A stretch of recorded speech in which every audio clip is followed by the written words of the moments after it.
I get this question all the time. This is the last time I'm going to answer it. Can a gay person be a true objectivist? Why or why not?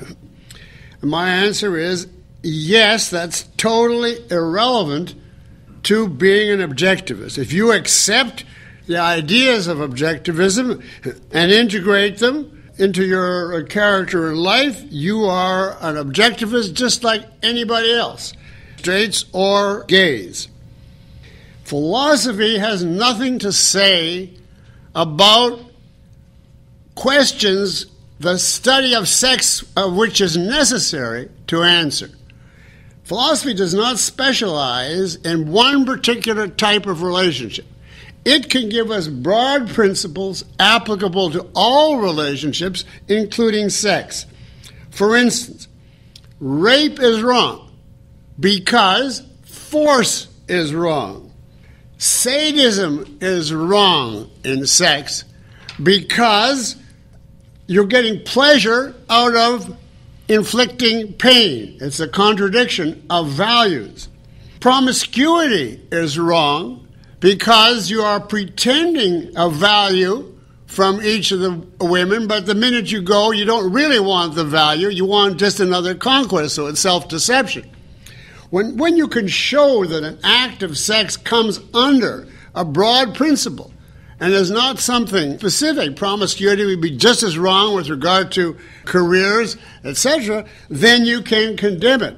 But if you want to go into the details of the exact nature of a sexual relationship and what it by its nature specifically imposes or obliges on a person, over and above whatever philosophy in general says, you have to study the nature of sex, which would involve a study of psychology. And philosophy doesn't do that.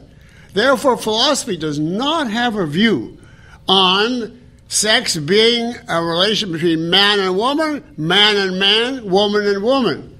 There may be reasons that you know from the nature of sex that would lead to a conclusion on that. But there's nothing in objectivism or in any philosophy that can say that, unless it's a religious philosophy, which says that any form of pleasure is wrong, and the Bible condemns this form. But that's not what objectivism is. As far as we know, gay and straight both originate very, very young, unknown to the person. They don't involve choice, and there is no way to change them.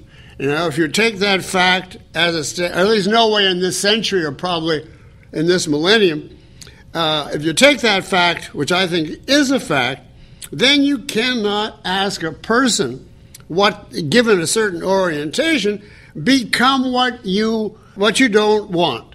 Start feeling sexual passion for something that leaves you cold. You cannot criticize something like that anyway if it's outside their choice, and certainly not from within the framework of philosophy. I just have to add that some of the very nicest, hardest working, best people I know are gays in long-term relationships. So I will not answer this question again. I mean, that's as much as I can say. I've answered it every possible way.